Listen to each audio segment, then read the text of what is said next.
अधिनायक जय हे भारत भाग्य विधाता पंजाब सिंध गुजरात मराठा द्राविड़ उत्कल गंगा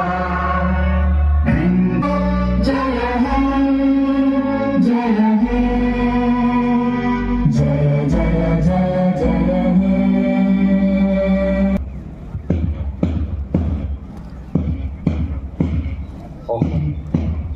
আৰক্ষী বাহিনীৰ জোৱানসকলে এয়া অভিবাদন জনাইছে।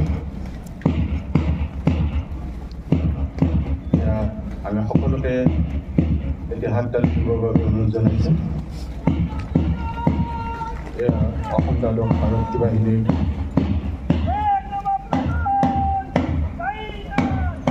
হৰেন্দ্ৰনাথ সোণোৱাল ফিল্ড কমাণ্ডাৰ, গগন সিং দলচেৰা OIC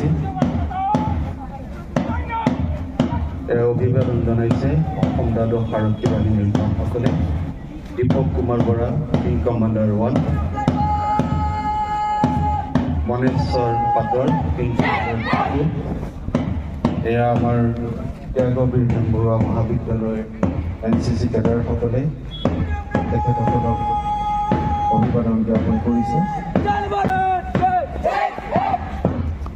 আৰু কেইদিনমানৰ পিছতে এই মহাবিদ্যালয়ে হীৰক জয়ন্তী বৰ্ষ সামৰণি অনুষ্ঠান উদযাপন কৰিব। ইয়াৰ পিছতেই কুসুমতলা অঞ্চলৰ পাৰ্শ্বৱৰ্তী এলেকাৰ শিক্ষা গ্ৰহণৰ সুবিধাৰ্থে গঢ়ি উঠা কুসুমতলা আঞ্চলিক উচ্চতৰ মাধ্যমিক বিদ্যালয়ৰ NCC কেডাৰসকলে সামৰিক অভিবাদন গ্ৰহণ কৰিছে।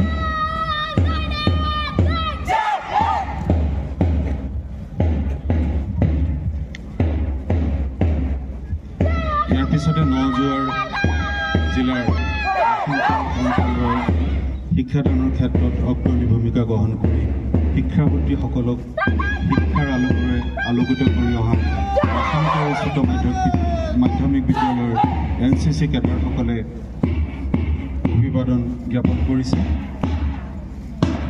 জামুগুৰিহট অঞ্চলৰ শিক্ষা অনুষ্ঠান আমাৰ অগ্ৰণী অনুষ্ঠান হকিচালি স্কুলে তেখেতসকলৰ অভিবাদন গ্ৰহণ কৰিছে।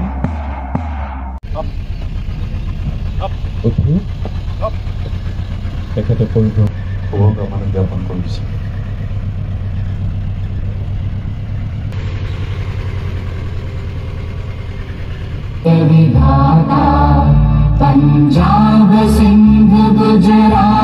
আজি নদুৱাৰবাসীৰ কাৰণে এটি ঐতিহাসিক দিন। আজি ৭৫তম গণৰাজ্য দিৱস উলহ মালহেৰে প্ৰথমবাৰৰ কাৰণে সমজিলা, যিহেতু আমাৰ চৰকাৰে ঘোষণা কৰিলে সমজিলা ইয়াত প্ৰতিষ্ঠিত কৰিলে, সমজিলা প্ৰতিষ্ঠিত হোৱাৰ পিছত প্ৰথম গণৰাজ্য দিৱস আমি পাইছোঁ। আৰু এই গণৰাজ্য দিৱস সকলোৰে সহযোগত নদুৱাৰবাসী, চতিয়া, নাগশংকৰ, জামুগুৰি, ঢলাইবিল, চাৰিদুৱাৰ, 5 মাইল, বৰৈনী সকলো মানুহৰ উপস্থিতিত আজি গণৰাজ্য দিৱস আমি উদযাপন কৰিছোঁ। আজি পবিত্ৰ দিনটোত যিসকলৰ কাৰণে আমি স্বাধীন দেশৰ নাগৰিক হিচাপে থাকিবলৈ পাইছোঁ, বীৰ শ্বহীদসকলক আমি শ্ৰদ্ধাঞ্জলি জনাইছোঁ।